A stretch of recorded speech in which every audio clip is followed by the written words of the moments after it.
சபையார் எழுந்து நிற்கலாம். நாம் மாறி மாறி தெரிந்து கொள்ளப்பட்ட சங்கீதம் 121. ಸಂಗೀತಂ 121. ಕೀರ್ತನೆ 127ನೇ ಕೀರ್ತನೆಯನ್ನು ನಾವು 21ನೇ ಕೀರ್ತನೆಯನ್ನು ನಾವು ಎಲ್ಲರೂ ಎದ್ದು ನಿಂತು ಓದಿಕೊಳ್ಳೋಣ. Psalm 121.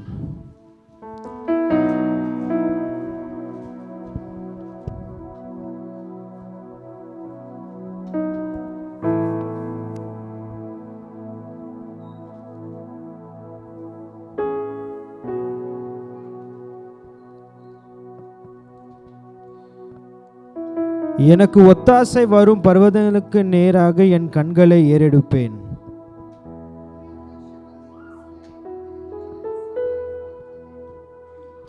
உன் காலை தள்ளாட விட்டார், உன்னை காக்கிறவர் உறங்கார்.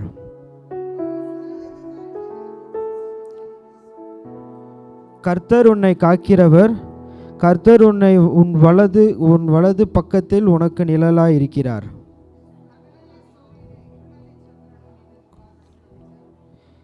கர்த்தர் உன்னை எல்லா தீங்குக்கும் விலக்கி காப்பார், அவர் உன் ஆத்துமாவை காப்பார்.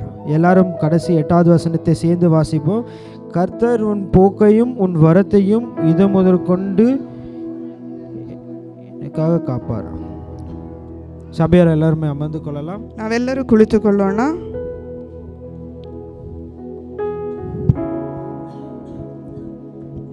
கர்த்தருடைய பரிசுத்த நாமத்துக்கு மகிமை உண்டாகட்டும். ದೇವರ ಪರಿಶುದ್ಧ ನಾಮಕ್ಕೆ ಮಹಿಮೆ ಉಂಟಾಗಲಿ. இப்போ நம்ம இன்னைக்கு இந்த தியானத்துக்காக எடுத்த சங்கீதம் 121.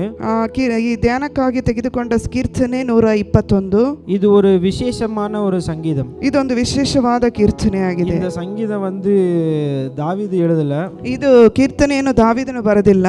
இது ஒரு நான் இதை பற்றி படிக்கும்போது சொன்ன it's a song of actions. ಇದೊಂದು ಈಗ ಒಂದು ಕೀರ್ತನೆಯನ್ನು ಓದುವಾಗ ಹಾಡುಗಾರನಾದ ಅಪೋಸ್ತಲನು ಬರೆದನೆಂಬುದಾಗಿ. அதாவது இந்த ஃபர்ஸ்ட் இந்த ஒரு சங்கீதத்தை ஒரு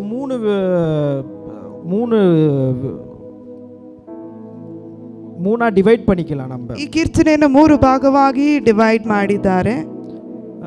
ಫಸ್ಟ್ 1லேருந்து 3வது வசனம் வரைக்கும் 1ರಿಂದ 3ನೇ ವಾಕ್ಯದವರೆಗೂ இது சங்கீதக்காரனுக்காக எழுதின ஒரு சங்கீதமா இருக்கு. இது கீರ್ತನೆಗಾರನಿಗಾಗಿ ಬರೆದಂತ ಒಂದು ಕೀರ್ತನೆ ಆಗಿದೆ. 4வது ஒரு வசனத்தை நம்ம எடுத்துக்கொண்டோம்னா 4ನೇ ವಾಕ್ಯಗಳನ್ನು ತೆಗೆದುಕೊಂಡರೆ இது ஒரு இஸ்ரவேல் ಪಟ್ಟಣத்துக்காக ஒரு வசனம், ಇಸ್ರಾಯೇಲ್ ಪ್ರಾಂತ್ಯಕ್ಕಾಗಿ ತೆಗೆದುಕೊಂಡಂತ ಕಾರ್ಯವಾಗಿದೆ. 5லேருந்து நம்ம 8வது வசனம் வரைக்கும் நம்ம பார்த்தோம்னா 5ರಿಂದ 8 ವಾಕ್ಯಗಳನ್ನು ನೀವು ನೋಡಿದರೆ இது பொதுவான ஒரு சங்கீதமா இருக்கு. ಇದೊಂದು ಬಹಳ ಸಾಧಾರಣವಾಗಿ ಎಲ್ಲರಿಗೂ ಅನುಕೂಲವಾದಂತ ಒಂದು ವಾಕ್ಯವಾಗಿದೆ. ஆனா இந்த சங்கீதம் விசேஷமா எதுக்கு முக்கியத்துவம் கொடுக்குது அப்படின்னா, ಈ ಕೀರ್ತನೆ ಯಾಕೆ ಇದನ್ನು ಪ್ರಾಮುಖ್ಯತೆ ಕೊಡ್ತಾ ಇದೆ ಅಂದ್ರೆ தேவனுடைய பாதுகாப்பு, ದೇವರ ಭದ್ರತೆ.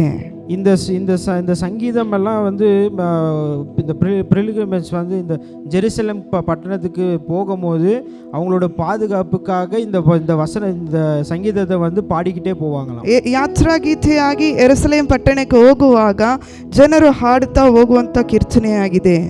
ஆமாம். ஸோ இந்த ஃபர்ஸ்ட் வசனத்தை நம்ம எடுத்தோன்னா இந்த சங்கீதத்தை வச்ச ஒரு பாட்டு ஒன்று இருக்கு. ಈ ಕೀರ್ತನೆಯನ್ನು ಭಾಗವಾಗಿ ಇಟ್ಟಂತ ಒಂದು ಹಾಡು, எனக்கொத்தாசை வரும் பர்வதம் நேராய் என் கண்களை ஏறெடுப்பேன். எனக்கொத்தாசை வரும் பர்வதம் நேராய் என் கண்களை ஏறெடுப்பேன். வானமும் பூமியும் படைத்த வல்ல தேவனிடமிருந்தே, வானமும் பூமியும் படைத்த வல்ல தேவனிடமிருந்தே, எண்ணுக்கடங்கா நன்மைகள் வருமே, என் கண்களேறெடுப்பேன். எண்ணுக்கடங்கா நன்மைகள் வருமே, என் கண்களேறெடுப்பேன். எனக்கு கொத்தாசை வரும் பர்வதம் நீராய் என் கண்களை ஏறெடுப்பேன். இந்த வசனம் ஃபர்ஸ்ட் செகண்ட் வசனத்தை பார்த்தீங்கன்னா அது ಈ ಮೊದಲನೇ 2 ವಾಕ್ಯಗಳನ್ನು ನಾವು ನೋಡಿದರೆ தமிழ்ல வாசிக்கும் போது ஒரு மாதிரி வித்தியாசமா இருக்கு. அதாவது it is like a statement. ಹೌದು, ತಮಿಳಲ್ಲಿ ಓದುವಾಗ ಒಂದು ಸ್ಟೇಟ್ಮೆಂಟ್ ಆಗಿದೆ. இதே நம்ம ஒரு இங்கிலீஷ் வசனத்தை நம்ம எடுத்து பார்த்தோம்னா அது ஒரு ಕ್ವೆಶ್ಚನ್ ಮಾರ್ಕ್. ಇಂಗ್ಲಿಷ್ ಭಾಷೆಯಲ್ಲಿ ಓದಿದ್ರೆ ಒಂದೊಂದು ಪ್ರಶ್ನಾರ್ಥಕ ಚಿಹ್ನೆ ಆಗಿದೆ. எனக்கு ஒத்தாசை வரும் பர்வதம் ನಾನು ಕಣ್ಣೆತ್ತಿ ಪರ್ವತದೆಗೆ ನೋಡುತ್ತೇನೆ, நேராக என் கண்களை ஏறெடுப்பேன். ನನ್ನ ಕಣ್ಣುಗಳನ್ನು ಎತ್ತಿ ಪರ್ವತದ ಕಡೆಗೆ ನೋಡುತ್ತೇನೆ ಎಂಬುದಾಗಿ. ஆனா இந்த இங்கிலீஷ்ல வாசிக்கும் போது அது ஒரு ಕ್ವೆಶ್ಚನ್ ಮಾರ್ಕ್. எங்க இருந்து எனக்கு வருது? ಇಂಗ್ಲಿಷ್ ನಲ್ಲಿ ಓದುವಾಗ ನನ್ನ ಸಹಾಯವು ಎಲ್ಲಿಂದ ಬರುತ್ತದೆ ಒಂದು ಪ್ರಶ್ನೆ. Where does my help come from? ನನ್ನ ಸಹಾಯವು ಎಲ್ಲಿಂದ ಬರುತ್ತದೆ? அப்போ அதுக்கான பதில் வந்து ಅದಕ್ಕೆ ಬಂದು ಉತ್ತರ நம்ம பரம தகப்பன், ನಮ್ಮ ಪರಲೋಕ ತಂದೆಯಾದ ದೇವರು. எந்த ஒரு இதா இருக்கட்டும், நமக்கு எந்த ஒரு பாதுகாப்போ, நமக்கு ஏதோ ஒரு தயக்கம், ஒரு பயம் இருந்தா நம்மள அவர் நோக்கி பார்த்து நம்ம ஒரு விஷயத்தை நம்ம அவர்கிட்ட கேட்டோம் அப்படின்னா, ಯಾವುದೇ ಭದ್ರತೆ ಅಥವಾ ಯಾವುದೇ ಭಯದಿಂದ ನಾವು ನೋಡುವಂತ ಕಾರ್ಯಗಳನ್ನು, ஆனா முக்கியமான ஒரு சீக்ரெட் என்னன்னா, நம்ம வானத்தை நோக்கி நம்ம பார்த்தோம்னா, ನಮ್ಮ ಆಕಾಶವನ್ನು ನೋಡಿ ನಾವು ನೋಡಿದರೆ நமக்காக இறங்கி வர ನಮಗೋಸ್ಕರ ಆತನು ಇಳಿದು ಬರುತ್ತಾನೆ. ಆಮೆನ್. ஸோ இது இப்போ அடுத்த இன்னொரு வசனம், 4வது வசனம். 4வது வசனத்துக்கு ஒரு ஸ்டான்ஸா. என் காலை தள்ளாட விட்டார், என்னை காக்கும் தேவனுரங்கா. என் காலை தள்ளாட விட்டார், என்னை காக்கும் தேவனுரங்கா. இஸ்ரவேலை காக்கும் நல் தேவன் ராப்பகல் உறங்காரே. இஸ்ரவேலை காக்கும் நல் தேவன் ராப்பகல் உறங்காரே. எனக்கொத்தாசை வரும் பர்வதம் நீராயின் கண்களை ஏறெடுப்பேன். எனக்கொத்தாசை வரும் பர்வதம் நீராய் என் கண்களை ஏறெடுப்பேன். வசனம் 3வது வசனம் 4வது வசனம் இப்படியாக சொல்லுகிறது. 3ನೇ ಮತ್ತು 4ನೇ ವಾಕ್ಯ ಈ ರೀತಿಯಾಗಿ ಹೇಳುತ್ತದೆ. உன்னோட காலை நான் தள்ளாட விட மாட்டேன், ನಿನ್ನ ಕಾಲನ್ನು ನಾನು ತಳ್ಳುವುದಿಲ್ಲ. நான் உன்னை காக்கிறேன், நான் இன்னைக்குமே நான் தூங்கவே மாட்டேன். ನಾನು ನಿನ್ನ ಕಾಯುವವನು ತೂಕಡಿಸುವುದಿಲ್ಲ, ನಿದ್ರಿಸುವುದಿಲ್ಲ ಎಂಬುದಾಗಿ. அதுக்கப்புறம் 4வது வசனம் இப்படியா சொல்லுது. இதோ இஸ்ரவேலை காக்கிற உறங்குவதும் இல்லை. 4ನೇ ವಾಕ್ಯ ಈ ರೀತಿಯಾಗಿ ಹೇಳುತ್ತದೆ, ಇಸ್ರಾಯೇಲರನ್ನು ಕಾಯುವವನು ತೂಕಡಿಸುವುದಿಲ್ಲ, ನಿದ್ರಿಸುವುದಿಲ್ಲ. நம்ம பரம தகப்பன் இயேசு கிறிஸ்து, ನಮ್ಮ ಪರಮ ಕರ್ತನಾದ ಯೇಸು ಕ್ರಿಸ್ತನು, அவருக்கு நம்ம எந்த நேரத்துல நம்ம என்ன கேட்டாலுமே அவர் செய்ய வல்லவராய். ಯಾವ ಸಮಯದಲ್ಲಿ ಏನನ್ನು ಕೇಳಿದ್ರು ಆತನು ಮಾಡಲಿಕ್ಕೆ ಬಲ್ಲವನು. காலம் எதுவுமே கிடையாது. ಆತನ ನೇರ ಕಾಲ ಸಮಯ ಹಂಗೇನಿಲ್ಲ அவருக்கு. அதுவும் இந்த விசேஷம் இந்த 4வது வசனத்தை பார்க்கும்போது இஸ்ரவேலை குறித்து அவர் சொல்கிறார். ಅವರು 4ನೇ ವಾಕ್ಯದಲ್ಲಿ ಇಸ್ರಾಯೇಲರನ್ನು ಕುರಿತು ಹೇಳುತ್ತಾನೆ. இஸ்ரவேல் யாருன்னு எல்லாம் நம்ம தான். ಇಸ್ರಾಯೇಲ್ ಅಂದ್ರೆ ಯಾರು? ನಾವೇ ದೇವಜನರು. அதாவது இயேசு கிறிஸ்துக்கும் இஸ்ரவேலுக்கும் அவர் ரொம்ப ஒரு க்ளோஸ் கனெக்ஷன். ಯೇಸು ಕ್ರಿಸ್ತನಿಗೂ ಇಸ್ರಾಯೇಲರಿಗೂ ಬಹಳ ಒಂದು ಆತ್ಮಿಕವಾದ ಸಂಬಂಧ. அவருக்கு இஸ்ரவேல்னா ரொம்ப பிடிக்குமா. ಅವರು ಕರ್ತನಿಗೆ ಇಸ್ರಾಯೇಲರ್ ಅಂದ್ರೆ ಬಹಳ ಇಷ್ಟಪಡುತ್ತಾರೆ. இஸ்ரவேல் ஜனங்களை இன்னும் ரொம்ப பிடிக்கும். ಇಸ್ರಾಯೇಲ್ ಜನರಂದ್ರೆ ಆತನಿಗೆ ತುಂಬಾ ಇಷ್ಟ. எங்க ஒரு சின்ன ஒரு இன்சிடென்ட் சொல்லி, எங்கள் பாட்டி எப்பவுமே நான் வந்து ஊரில் போய் அவங்க பார்க்க போகும்போது, ನನ್ನ ಅಜ್ಜಿಯನ್ನು ನಾನು ಊರಿಗೆ ಹೋಗಿ ಯಾವಾಗಲೂ ನೋಡ್ಲಿಕ್ಕೆ ಹೋಗುವಾಗ தவறாம இந்த ஒரு வசனத்தை சொல்லுவாங்க. ಇದೊಂದು ಯಾವಾಗಲೂ ತಡೆ ಮಾಡದೆ ಈ ಕಾರ್ಯವನ್ನು ಹೇಳ್ತೀವಿ. பிரேயர்ல சொல்லுவாங்க, இஸ்ரவேலை ஆசீர்வதிப்பதே உமக்கு பிரியம், இஸ்ரவேலை ஆசீர்வதிப்பதே உமக்கு பிரியம், ಇಸ್ರಾಯೇಲನ್ನು ಆಶೀರ್ವದಿಸುವುದೇ ನಿನಗೆ ಪ್ರಿಯ ಎಂಬುದಾಗಿ. அப்படிப்பட்ட வசனம் அதாவது நான் கேட்கும்போது எனக்குள்ள ஒரு சந்தோஷம் ஒன்று வரும். ಅದು ಕೇಳುವಾಗ ನನಗೊಂದು ಸಂತೋಷ. நம்மளை ஆசீர்வதிக்கிற அவ்வளோ பிடிக்குமா. ನಮ್ಮನ್ನು ಆಶೀರ್ವದಿಸುವುದಕ್ಕೆ ಅಷ್ಟು ಇಷ್ಟ. நம்ம அதுக்காக நம்ம என்ன பண்ணணும்? ಅದಕ್ಕಾಗಿ ನಾವೇನ್ ಮಾಡಬೇಕು? அவர் கூட சஞ்சரித்து இருந்தா நம்ம கடவுள் நமக்கு எல்லா விதமான ஆசீர்வாதத்தையும் எல்லாத்தையும் நமக்கு தருவார். ಆತನೊಂದಿಗೆ ನಾವು ಸಂಚರಿಸ್ತಾ ಇದ್ದರೆ ದೇವರು ನಮಗೆ ಎಲ್ಲಾ ಆಶೀರ್ವಾದವನ್ನು ಕೊಡಬಲ್ಲವನು. ஓகே. வலப்பக்கத்தில் நீலவரே, வலுவாமல் காப்பவர் அவரே. வலப்பக்கத்தில் நீலவரே, வலுவாமல் காப்பவர் அவரே.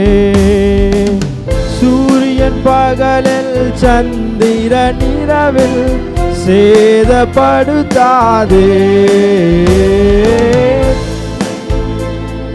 சந்திரன் இரவில் சேதப்படுத்தாதே.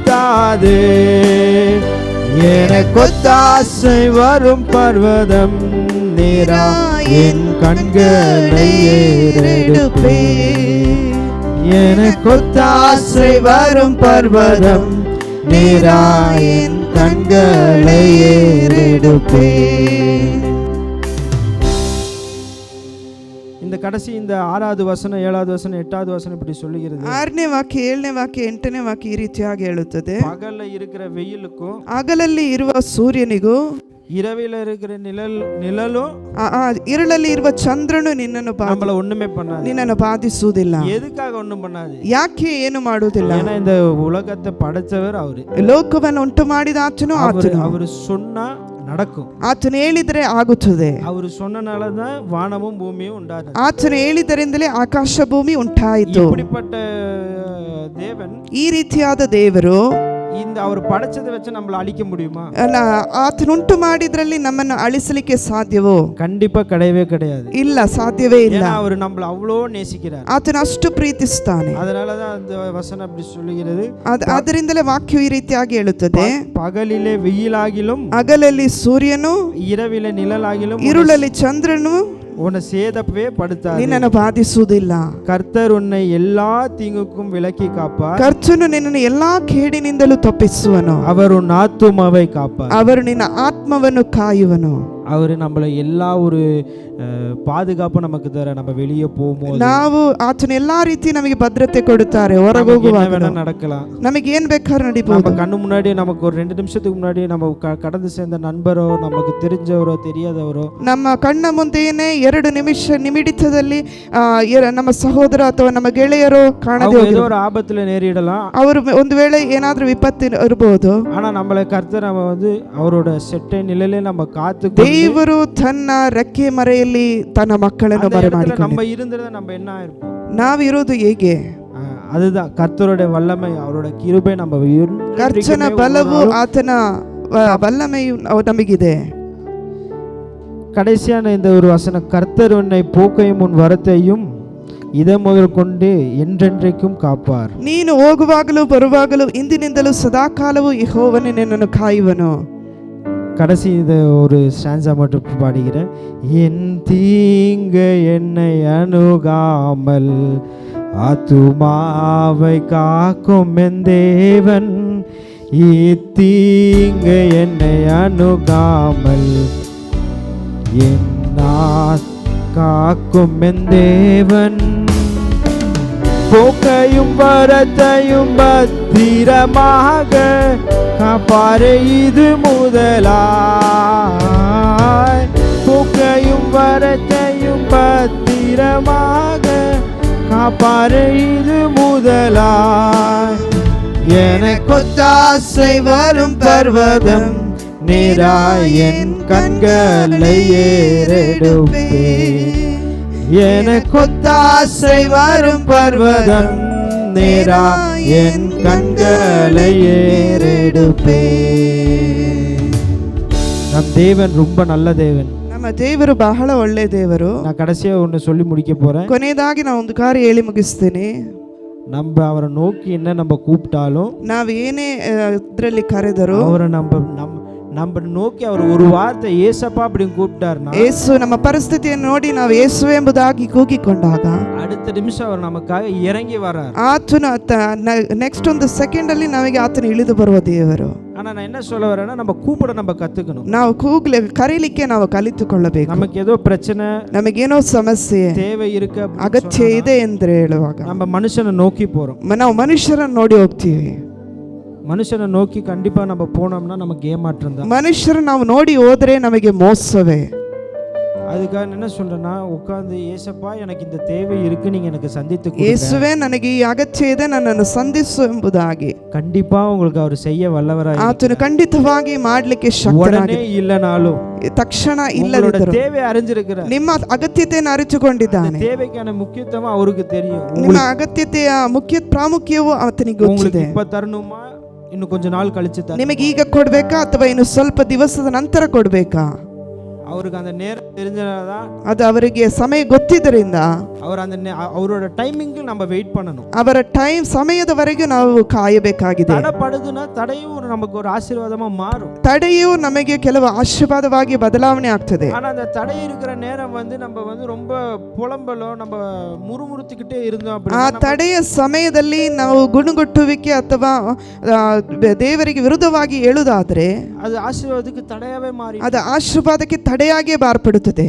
அதனால அப்படி பண்ணவே பண்ணாது. ಆ ರೀತಿ ಮಾಡಲೇಬೇಡ್ರಿ. ஏசப்பா கிட்ட நம்ம வாழ்க்கையை அர்ப்பணிச்சக்கு அப்புறமா நம்ம பிரச்சனை அவரோட பிரச்சனை. ಯೇಸು ಕ್ರಿಸ್ತನ ಮೇಲೆ ನಾವು ಆದುಕೊಂಡ ಮೇಲೆ ಅಥವಾ ಆತನ ನಮಗೆ ಸಮರ್ಪಣೆ ಮಾಡಿದ ಮೇಲೆ ನಮ್ಮ ಸಮಸ್ಯೆಯು ಆತನ ಸಮಸ್ಯೆಯಾಗಿದೆ.